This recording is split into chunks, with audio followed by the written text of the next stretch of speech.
Hello trader. Today I'm gonna give you a few case studies that I made, and these are coming from my personal journal actually, where I began to observe certain signatures in price action that were repeating, and these were so pristine you could set a timer to it. So I'm just gonna take you back to 2025 and the month of May, and we're just gonna do the first 3 days. And there's a specific reason why I've taken you to that portion in price. Study your daily chart and see the characteristics of price action during that time and why this phenomenon was actually happening quite a lot during that time. So I'm going to take you also to some few settings in case you want to go back but you're not able to get that old data. What could be the reason for that limitation? And one of the reasons is that if you try to go back and your data is limited, you can just go up to tools, and then under options you have to go to that option for the charts, go down to the bottom of it where it has max bars in the chart. If you've set that to unlimited, you won't get that issue at all when you are requesting the data.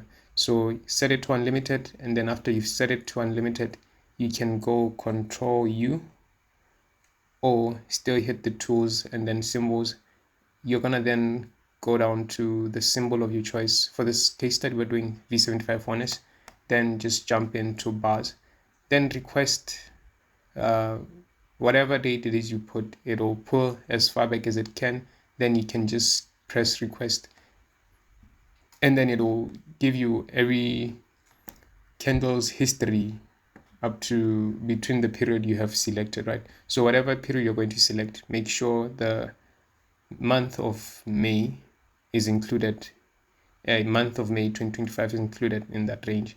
So we're just gonna now go into it so that we can keep this video real short. What you may have not maybe done is gone to the website where I'm freely sharing the theory and as well as the examples where I'm using this information so that you know that it is usable. But what I'm going to do here, in case you've also went through those free videos with the lectures, I'm going to give you those case studies that really opened my eyes to it and helped me make rule-based ideas around using the information. So at the very start of the 1st of May, we can see that that last 90 minutes of that session, as I usually would mark in my examples, where it's these brackets of 4 hours of price action, you realize that nothing was really happening. But when you get to the next part of it, what I've been sharing in those examples is that the very thing that you want to see is get to the very last 90 minutes of the cycle. And then when you get to that, ask yourself who's most profitable and where would their stops be. And then you target those easy highs or lows where stops or stop loss orders would be trailed. So in this particular example, people were long. The people who were long could have probably trailed their stop losses to here. And then what you'd note is that the price begins to dial down when it gets now into the last hour. And what you'll see is usually in my examples, I'm usually really trading that very last hour of the session. So then the breakdown begins, and then you can see that sharp and quick decline against the people who are profitable for most of the cycle. So now we get to the next example. Nothing's really happening so clearly here, right? So if you try to zoom in a bit, you can see that really majority of the people who were profitable were the longs. And really, I wouldn't have traded something that looks like this. Or if I would have went in, maybe I would have canceled the trade. It was very ugly price action here. But price did take out that high and then dropped for this fair value gap right here. So if you could see that for your model, then that's good. And then Price was up most of the session. It drops. We don't see anything happening in here where you could have went against the people who are profitable this side of the cycle, right? So in this instance, you would have probably taken a loss or it would have not worked. So then how do you filter? You filter using the rules. The rules that I gave were pretty simple and clear. This is something you use to anticipate reversals or retracements, right? So in this example now, we see price going up from the first previous cycle. Half of that move was going up, and then going into the last hour, we see a breakdown, and then price goes against those trailed stop loss orders. I want to add, for clarity's sake, to say I'm not going to be showing entry techniques for this presentation. That is entirely something else. This is just anticipating a certain bias by a certain time. So this next example, we see that price had gone down most of it, stays in a bit of a consolidation, but right at exactly that beginning of that last 90 minutes of the cycle, we see at price dash against those people who were holding the most profitable trade, and then we see now then another decline to drop into that fair value gap. So if you had started your trade here, you could have gone even for these highs here. If you went into the last hour and tried to trade this part, you could have said most of the people were long from this cycle. So because of you're in the very last portion of the session, you could have taken a short targeting this fair value gap here, right? Then this is a good example of where it really shines. You see price really having proper displacement one-sided, like the rules state you want to see proper displacement one-sided, and then you get now to the very last hour. Inside of it, then you begin to see price breakdown. When it breaks down, you get your entry short, and you can target these lows and as much as these lows because they have a fair value gap next to it, and you would have had a very nice trade this side during the last hour. The next example as well, we see price having had proper and clean displacement to one side, and then during the last hour it breaks down against people who were profitable in the first cycle up. We come now again to the next example. Most people were holding longs, no, who were holding shorts were actually the most profitable.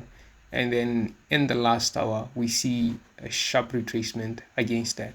So when I classified it retracement or reversal signature, it depends on the context. If you're using the very last 90 minutes of a session for a reversal, it's usually because price would have dropped to a certain key level and you're anticipating now a proper continuation towards the higher time frame bias. But if you are using it for retracement, it means you're usually going against the higher time frame bias. So you'd be using it for a short scalp, anticipating a short-term run on stops and then a continuation lower. So in this case, we can see price really did have a good run higher. So this side again, we have a clean displacement. One-sided, it's all up. During that last hour, then it breaks down, right? You have a nice displacement again up, and then during the last 90 minutes of the cycle, you had the other side of the cycle where price was going down against those who were profitable, and these were easy targets for stop loss orders, as well as these for an ideal case or scenario. Now down to another example. You can see here that there's no clean and proper displacement. And so if you try to really use it when we didn't have proper clean displacement, you can see that you wouldn't really get a clear proper entry or a proper well-framed trade in this side of it. Here we have some decent displacement higher. We've taken some buy side as well. In the last hour, price begins a breakdown. and then it drops all the way down, right? So you could have used something this side. I'm seeing this fair value gap as well, probably coupled it with an inversion fair value gap on this other side for your short. Now, here is where sometimes it gets tricky, where you see price almost doing both sides, but you then look at price, what it did in the last hour. In the last hour, people who were most profitable were people holding the shorts, right?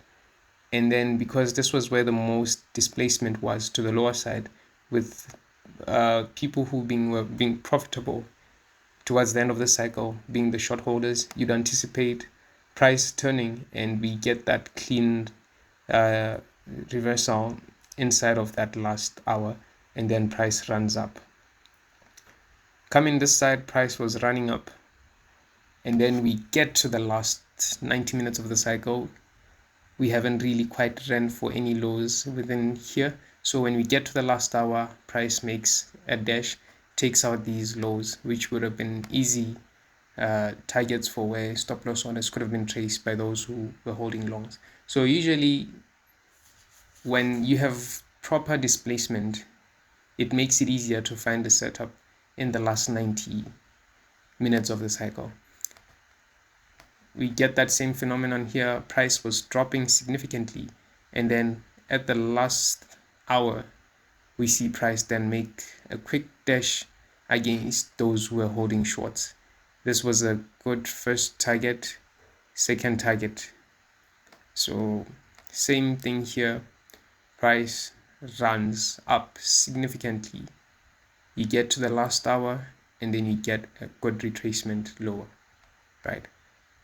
You get another run up, and what would you expect? You get to the last hour, because there was no retracement at the beginning of the 90-minute cycle. When you get to the last hour, you're still anticipating and waiting for price to give you a signature to say I'm dropping, and eventually it does, and that begins another drop where you could have caught it in that last hour. So this is usually what I'll go into price action and look for. Look at all the examples that I've shared and see if this phenomenon is not here. Now, this is only a few portion of the rules that I've shared. One thing that I would say is look for instances where this idea failed. Journal those, because those are the times where if you went in, you would actually take a loss, right? So better to know where your weapons of war are most suitable, because this is not a model that I would go in and apply to every session. I am picking and choosing, and all it's meant for is to help me anticipate a certain bias 70% of the time. And if you were just wondering, is this even applicable to other indices, because I'm usually using V75-1S, go ahead and try it. I did try it in all these other volatility indices. One of the reasons why I have a plethora of them open at the bottom is that usually I'll go in session by session and pick and choose which market will most likely give me that model more clearly compared to another, and choose to trade that one. So this is it for this video, and share your thoughts.